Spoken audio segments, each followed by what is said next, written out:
All right, then. Want to count it off? Yeah, go ahead. Yeah, Risen. Be my guest. All right, Calco. And 3, 2, 1, go. And go. Hey. Uh-oh. Technical difficulty? No, there we go. All right. Well, hey, when this is a road ahead is not always an easy one unless there's chocolate. Chocolate makes everything better. This is one of Jez's quotes that he likes to throw in this game. So I'm sure you guys have all seen this hack. This is Invictus, one of the greatest, chocolatiest hacks. And look at that, Calco with the speed strat right off the bat. That is so tough to do. Nice time save. It is. Wow. It is a really, really hard jump to get, especially consistently. Yeah, you're keeping your slope speed and you're kind of sneaking in there. That's, I mean, right out of the bat, you can clearly see why Calco is the man. He's known as one of the best for a reason. He makes this game look easy, and this game is not easy by any means. No, there are so many really crazy chocolate mechanics and gimmicks. This level starts you out pretty calmly. We're not going to get into so many of the chocolatey elements yet, but I've always loved this obstacle with the brown block snake, and Calco needs to hit those 2 blocks in the middle to keep the chain going and then stand on that moving brown block. And an interesting thing about that moving brown block is you don't move along with it. So you actually have to run forward. And fun fact about that is you can actually gain P-speed that way. Yep. And if you don't hit one of those blocks, then you're dead. You start over. It just kills your snake eater and you're done. So we're moving into level 1. Yeah, Scorched Earth now. This is an all exits category, so we will get to see every cool thing that this game has to offer. And we're going to get into a little bit more chocolate mechanics here. This brown block snake is not the way it works in the vanilla game. It is adding and subtracting pieces. You see those minus and plus signs that he's going over. Makes it shorter or longer, and some of the other tiles will tell you which direction it's going to move in. And so Calco just riding this all really flawlessly. It's hard for me to commentate this because I just really like to watch Calco play. Yeah, there's so much going on too that there's a lot. Like, you cannot hit every keynote of this game. This game is just amazing, especially with all of the different tricks that were involved and all the originality put into it. You notice Calco skipped the checkpoint there. That's because going into the pipe will automatically checkpoint you anyway, and it actually would have lost him time to physically touch that checkpoint. Yeah, there's only one checkpoint in this game that you have to hit or else it doesn't register, and we'll get to that later. It's in Daitri. Because I somehow managed to hit it. Or not hit it. And it did not save my checkpoint.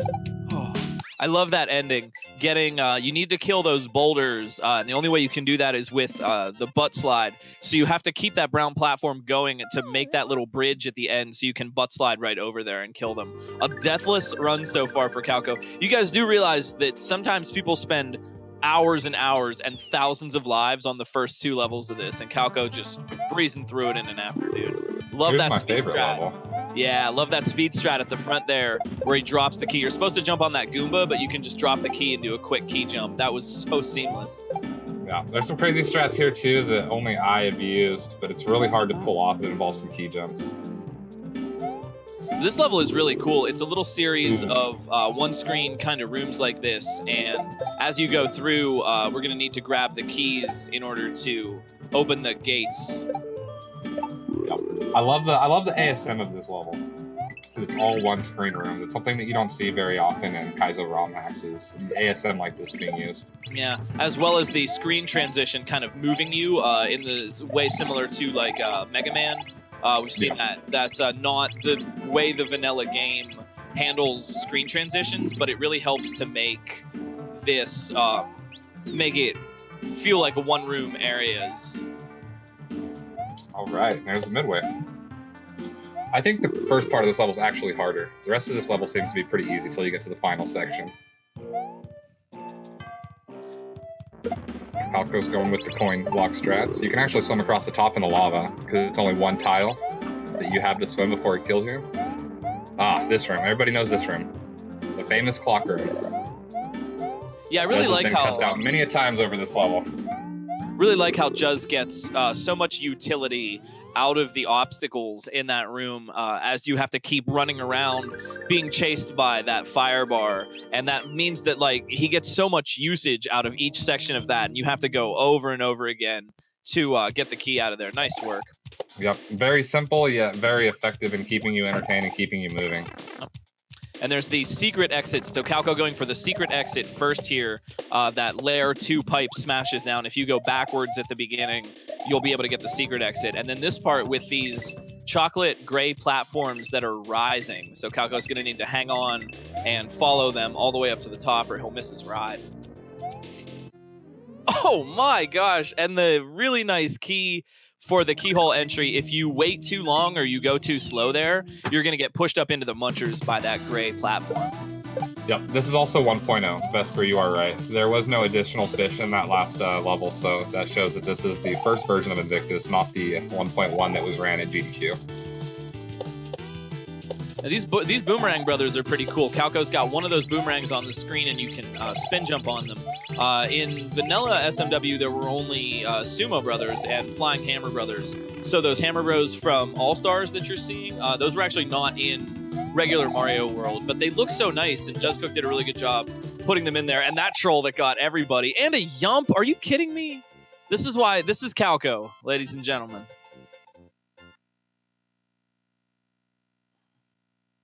And that is the end with the Yump. Nice.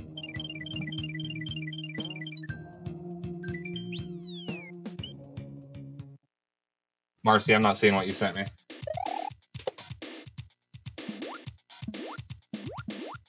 There's a link arisen for the restream window, so we can watch without as much stream delay. Oh, yes, that would be extremely helpful. Yeah, click on the link in the chat, you'll find it. But we're going into this Layer 2 smashing water level now. I've always really enjoyed Layer 2 smash water. It's super fun, and it can be really difficult to get a jump out of the water, especially as it's moving down and away from you.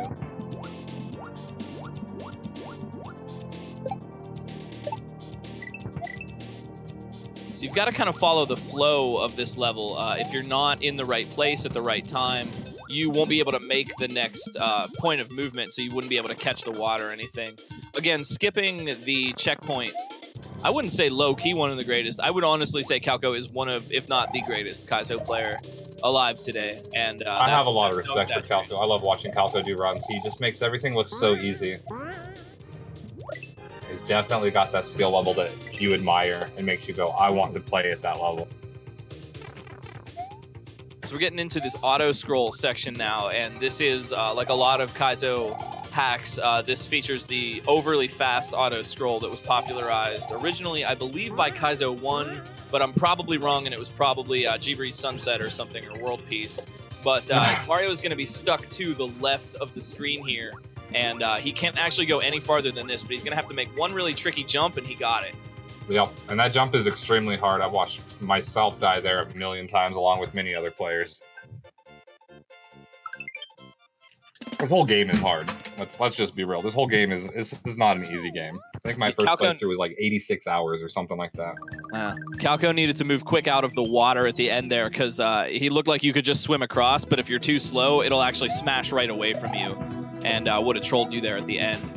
This is such a cool usage of thwomps. In regular Mario World, thwomps only go up and down, but here Juz has them moving in all sorts of directions, and it makes for a lot of interesting gameplay as you're ducking and weaving in between them. Nice magic pixel there on the falling platform.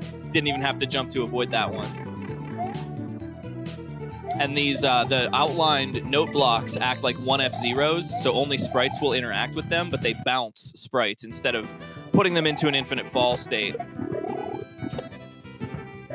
This is the first of the Reznor battles. There are a lot of really cool battles in this hack. This one involves going back and forth on this thwomp and hitting these Reznors on this big spaced out platform. Those blocks were switching every time he jumped, and for a little bit of swag, Calco just jumping into the pit there. We do have some donations coming in right now. Real quick, Julicent with $1.69. The Kaizo community is so kind and supportive. Thank you all for putting on such a great event. And $20.31 from Anonymous. Good luck to Kamek, because that poor flying turtle is going to need it. Thank you for the donations. Oh, just such another really amazing level. I think it's pretty obvious now why this hack is as revered as it is, and deservedly so. This level flows so well, and we're using these non-vanilla, I call them zippy pipes, but they're just these little tiny pipes that zip you instead of actually transitioning the screen.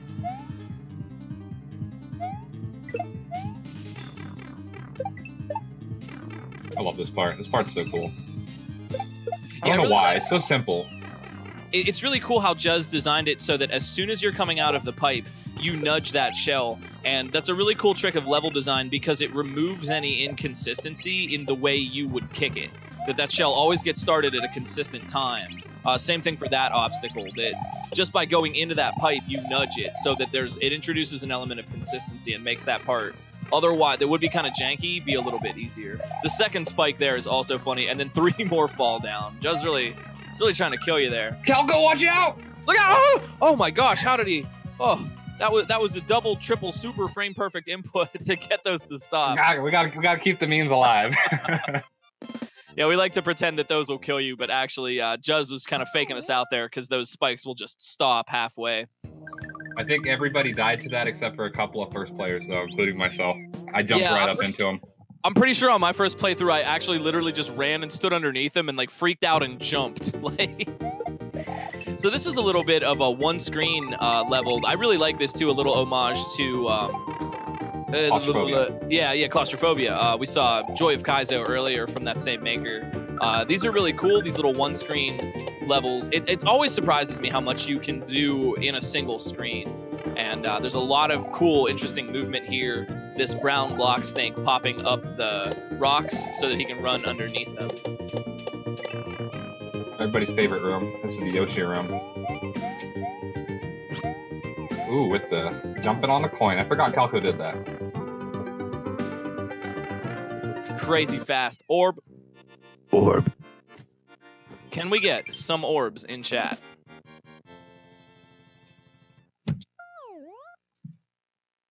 It's funny, I'm watching Calco play this. I actually played through this last night up to Kamek, and it took me 1 hour and 45 minutes because I'm so rusty. So watching Calco blast through this is just crazy.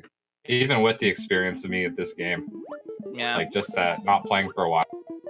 So this is the water level. There is a lot of crazy chocolate stuff going on in here. First thing to note, these vines, popularized by LinkedIn, I believe, but they make it, normally you want to hold down when you're underwater, but you can't do that, because if you do hold down while you're over one of those vines, you will grab onto the vine instead of actually swimming.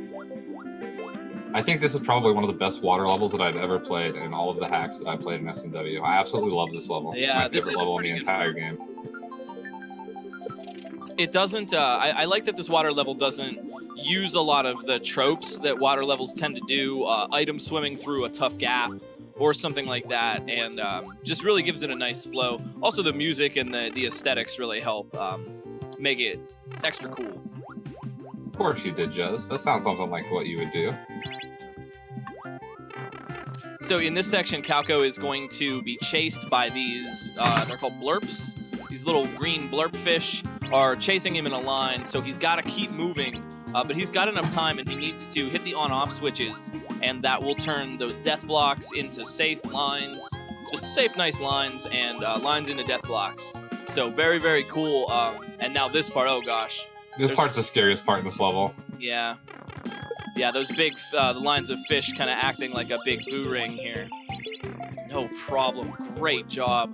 And now Juz needs to go real quick here, because those blurb fish were gonna get him. That's why he didn't want to grab that vine. Really Shout out good to Spud level. the fish. Oh, is that fish's name Spud? That fish's name is Spud, yeah. Shout outs to Spud. Spud died on that fish, hardcore. It's forever been named Spud ever since. Another awesome, amazing level. This level is very fast, but very complicated, and it's very hard to pull off the extreme fast strats that are in this. Yeah. there are a lot of custom boo rings in this level. In vanilla SMW, you get boo enemies like this, but they are either spaced differently, move at a different rate, and all these boo rings are kind of customized. There's only one type of boo ring in vanilla Super Mario World, but you have like the big ones that are kind of spaced out. You've got these little boo snakes, and just really, really creative stuff. And now we get into this section. This took me a long time to figure out how to make a path through there because it's so hard to see. It's a lot scarier than it actually is.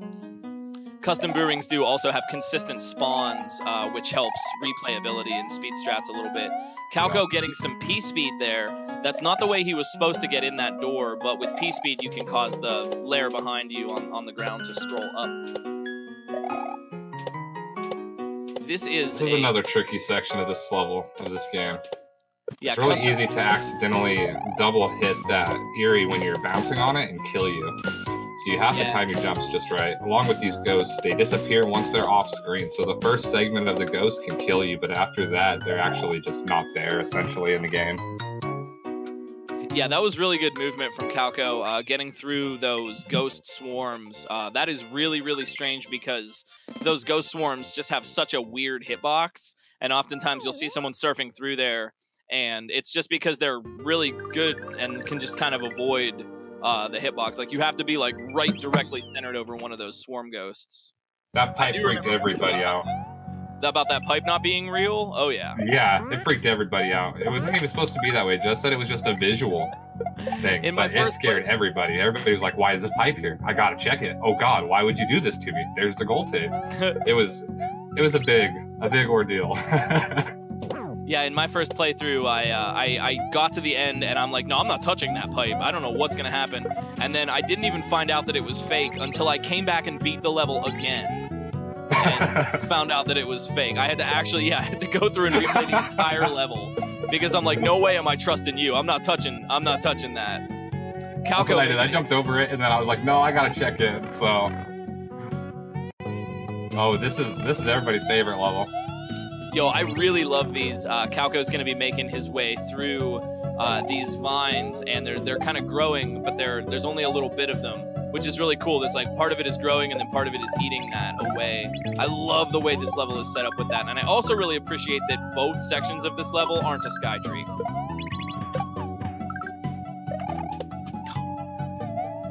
It is so hard sometimes to commentate on something like this because I'm just absolutely mesmerized. Like, every jump is just so clean, and you guys are really, really getting a treat. I mean, you're watching a master right now, for sure, yeah, certain.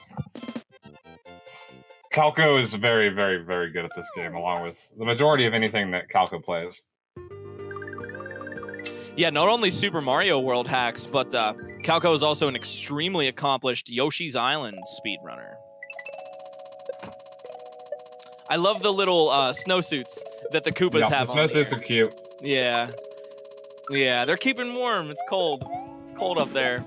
So Calco doing a shell jump. So we can get to the Green Switch Palace, I believe.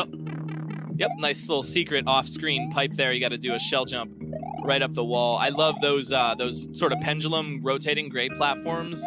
The only platforms in Vanilla Mario are the gray ones that fall. So those little gray ones that rise and the smaller sized gray ones are all chocolate elements in the game. Fun fact, there's no Kaizo blocks in this game. No Kaizo blocks. Not any Kaizo blocks at all.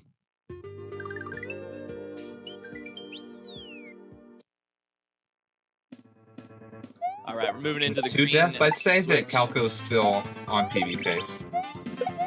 The deaths were pretty quick. I'm not for sure though.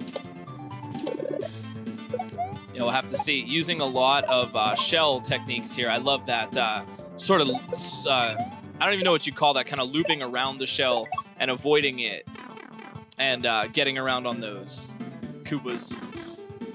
Okay, going back into the pipe. So this Switch Palace really scrambled everybody up the first time. Most of these rooms are fake, and so you see Calco just continually going back into pipes. That's because there's like how many are there? Like 6 or 7 fake rooms or something? Ooh, scrub test failed. An info box says scrub test, double yump. And if you miss the yump and you set your P-switch down where that arrow flag is, all of the floor turns into coins and you fall to your death. Oh, man, I think I did that on my first playthrough. Man, Juz is devious. It's funny when you see people start to run a game and they know about all the trolls and tricks and stuff. And, and then you forget about them. I thought the funniest thing about that was the first time Pooh didn't die to it. When Pooh started running Invictus, I think he was running it. He ended up going for it and dying on the second run through. And his reaction was hilarious because he had no clue.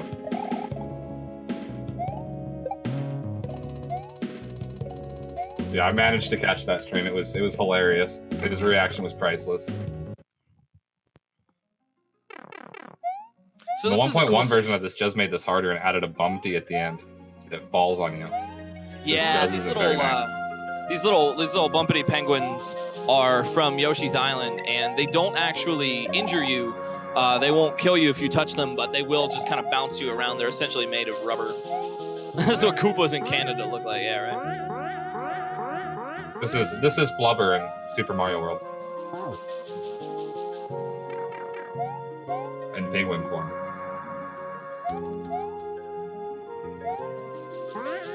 Yeah, the penguins can be a little bit tricky to bounce off of. Their hitboxes are good enough, I suppose. And you notice Calco doing. It looks like he just does a wall jump out of those flying note blocks. Or flying question blocks, rather. And the reason that is because for some reason when you stack up flying question blocks like that, it lets you kind of clip into them because they're moving forward. And so you're supposed to just avoid that wall entirely, but if you just jump and hold forward, you'll get a clip jump out of it. It's really consistent. Yeah, I actually just figured that out yesterday for the first time, that you don't actually have to do the clip jump. I was you mind blown. actually can just avoid it entirely. But yep, I didn't realize you could do that till yesterday. Yeah, Mouse, this is 1.0. Rise Again. This has a double jump. I wish Tofu was here so he could explain the moon shoes. He does it so well. Yeah, essentially what's going on here is you get a double jump, and so you go up in the air and you get one more midair jump, and we're using that for all kinds of cool things. First off, to grab that Goomba, then to save that Yoshi. And it's going to be just using it to make his way through here. Nice. Real quick, we've got $20 from RB Machak. I just got to say this. Calco is the best player in the world. Shoutouts to Calco and Valdea and the Latin American Super Mario Kaizo community. I very much agree. Shoutouts to the Latin America Super Mario World Kaizo community. There are some amazingly talented players and makers out there. 100% agree with that. So you notice Calco getting 2 jumps in this section as well, but you can switch your jump. It's not a motor skills patch that's happening here. Your second jump can be either a regular jump or a spin jump, and so Juz is making us use both a little bit as Calco makes his way through the level. Nice vertical pipe! Yep, Oh my nice pipe entry on the first try. That pipe's harder to get than it looks. Many runs died of that pipe. And I'd like to point out, too, not only was that a really difficult double jump vertical pipe entry, but Calco optimized that. You could have done that way slower. He could have gone way down below and set himself up all nice and clean, but just with minimal drag, just gets himself right in there. That was optimized. Like, you know what I mean? Like, subtle, minor optimizations going on here all the time. This is, man, I like this level a lot. We've got the vertical screen wrap going on here, and these little green arrow blocks. When you jump on them, they'll boost you up in the sky. We also saw that in Sheffy World. Nice spin strat. That saves a little bit of time, but it's risky. You can actually fall into your death right there if you don't do it just right. On that big bonsai bill. Yeah, killing that. Yeah, normally you're supposed to kind of just avoid it, but if you're quick, you can kill it like Calco did. And I love this too. This is layer. We got the vertical wrap going on, and we've got a layer 2 smash happening. So Calco just riding those saws right through, and as the layer 2 smashes and changes, the path of the saws will evolve too. Same thing here. The screen wrap allows shells to be thrown down the bottom of the screen and come out the top.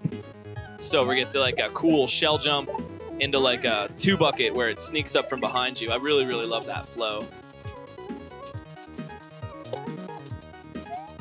part's a little bit tricky. It's really easy to hit that rope at the wrong spot and not make that distance and die to that muncher right there. But Calco clears it with ease, no problems. So if you thought that wasn't crazy enough, now we get to fight the Big Boo. And yeah, we're doing screen wrapping here as well. So Calco can fall down the bottom of the screen and wind up back on the top. And there's that death blocks up there with the little gap in between, like you see in ghost houses, that is moving back and forth. So Calco has to be standing on the bottom of the screen and then looking at the top of the screen in order to judge when it's safe. But there's usually a pattern for this, and Calco nails it, no problem. Yep, no problem.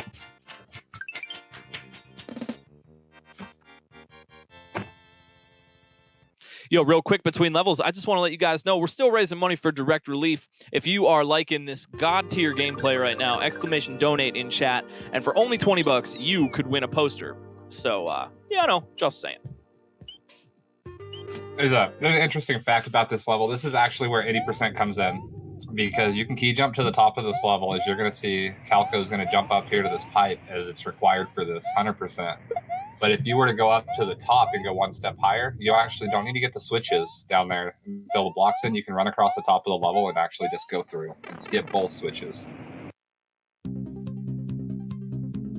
Yeah, and very nice key jumps there.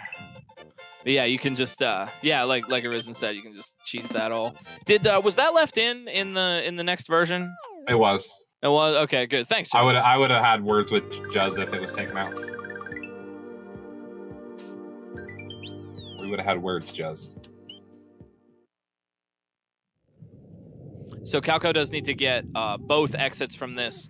First of all, jumping up for the regular key jump, and he has the switches. That actually that's a time save, right? To just get the switches instead of having to do that, because unless you can be really, really consistent at your key jumps, you're probably going to end up losing a little bit of time there. Yeah, for most people, it's easier to do 100% than 80%. That's why 80% doesn't get ran nearly as much. Crazy level coming up. We've got Kamek, who is the villain of this hack.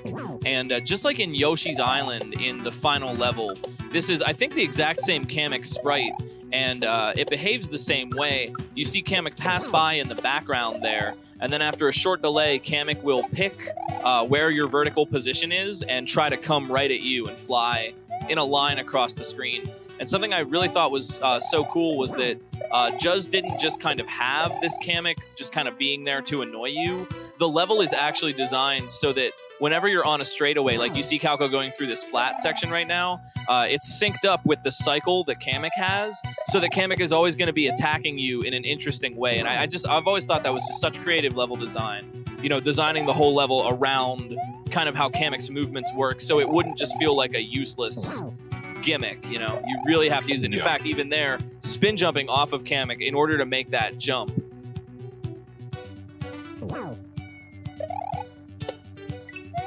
That trick's a lot harder than Calco made it look. Yeah, that's way harder. Those little flying beetles, they're from SMB3. They were not native to Mario World, but they work the same way. They will rise when you're standing on them, and if you do little hops like that, you can cause them to sink down.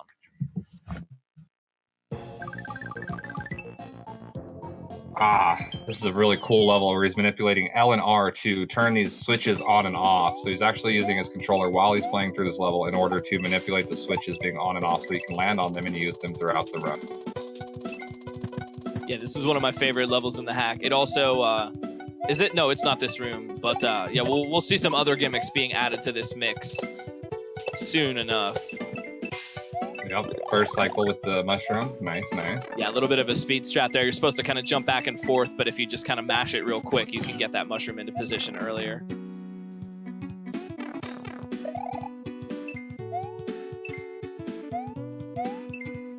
This is all pretty straightforward. It's about the same stuff. We're jumping on different enemies, manipulating the blocks. It gets really crazy here in just a minute, though.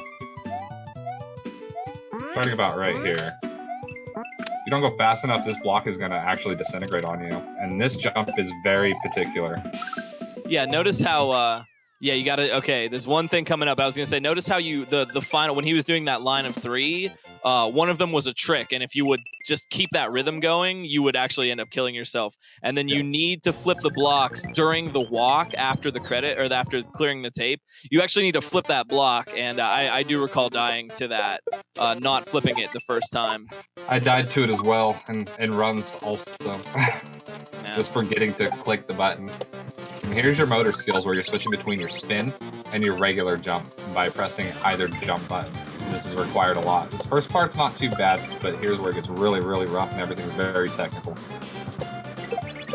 Yeah, I really like this this motor skills in particular, because unlike some motor skills, unfortunately, it kind of avoids a lot of tropes that motor skills tend to have. It can be really tough to design fresh obstacles for motor skills, and I love that little back and forth there, opening the on-off switches to let the disco shell through while avoiding the saws. I thought that was always just so fresh.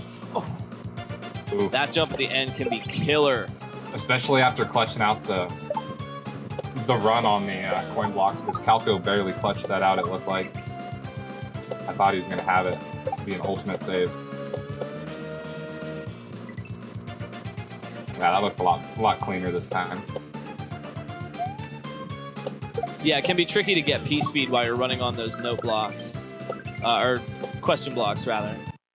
Yeah, you'll lose your speed, and you'll put them to the side of them if you don't hit it just right. Yeah. Okay, so now we get. Yeah, we're getting to the boss, and they've got the just like in Storks, the Goomba respawns quicker. The on-off switches. What do they do again? They respawn the Goomba. Oh, do they? Okay, that's it. Yeah, the on-off switches respawn the Goomba, and we're able to pull out grab blocks by pressing R, and that's the weapon that he's using to fight the Big Boo here. Easy. We have a real big $110 donation from one KFC who says 11 times the donation goal. Pog. We get some pogs in chat. We're at $5,500, everybody. Let's go. $5,500 for ROM hacks. Isn't that amazing? That's because of all of you awesome people. Thank you. So this level has a lot of cool stuff in it as well. Again, to note, those outlined note blocks down there act like 1F zeros, but they bounce sprites. And that's a really cool usage, because most of the time when you see these carrot lifts, the only thing you're doing with them is pretty much an ultra star, just jumping and moving on them. And when they fall, they're just dead. But here, Juz has them sliding along the 1F zeros and bouncing off these note blocks to kind of give a little bit more life and make the carrot platforms a little bit more interesting. This level's kind of like a break in the run, because this is just all platforming. This entire level is just pretty much platforming. So you get to take a break from all of the chocolate stuff. I mean, you can see that there's chocolate in here as well, but all the crazy mechanics and whatnot, you just get to kind of chill out and play through this level. And it's a nice little break for the run before you get to the next level. The next level's rough. All right. And the bully strat, very cool. If you get bonked by the bully, I believe it sets your speed to 64, and if you neutral your D-pad directly after that, you can move a little bit faster and maintain that speed. Slight time save, but a very swaggin' one. Yep, it's worth it for the swag. I love how instead of the typical Bowser and the clown ball flying around by the castle, it says Kamek, and you've got Kamek flying back in behind there. Yeah, Juz does have a good point. If you don't jump slightly before the bully hits you, the bully just shoots you across and you cannot jump off the ground, and it takes you straight to the lava. Yeah, fair point. I didn't want to mention that because I wanted to troll everyone that was playing this game. Oh, my bad. No, Kappa, I'm making that up on the spot. So here we've got Calco opening and closing these on-off blocks and using motor skills at the same time. So this is a whole bunch of gimmicks. I like how Juz progressively builds up the gimmicks here. So we're doing all kinds of crazy stuff. Now we've got the vertical screen wrap, and we're going to have to watch out for that grinder, because it's when it falls off the bottom of the screen, it's just going to come back out on the top. And so yeah, Calco just anticipating that, and then opening and closing these blocks. He's got to keep the grinder in between here, and the grinder will rebound off a closed block, not an open one. So he's got to kind of left and right there to keep it going. And then watch out. Oh, Calco was too quick.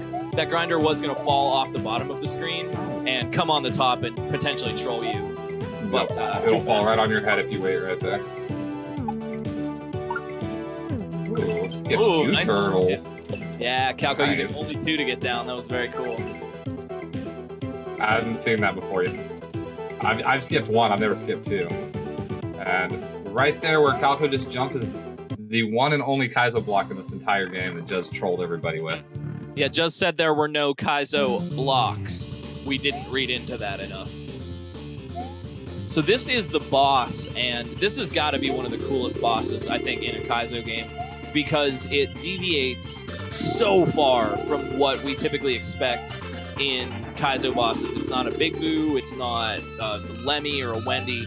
It's this fully fleshed out room, and so Kamika's going to have a whole lot of attack phases here, which Calco, of course, has memorized, and he will just have to survive for a little while as these patterns evolve. Arisen, do you remember how long it took you to beat this boss on your first try? Oh, I think it was like 16 hours or something like that. It was a long time. Yeah, this one is definitely very, very hard to learn, especially because you have to keep going through all these phases. And so imagine if you die here, you go all the way back to the beginning. And so there are 5 total phases in this boss fight. So yeah, there's a lot to learn. But we're coming up on the end. Actually, this was just maddeningly fast. We'd expect nothing less. Calco does hold the world record in this game. And so we've got the one shell here, and there's the hit. Is that time on Kamek now? Time. Nice job.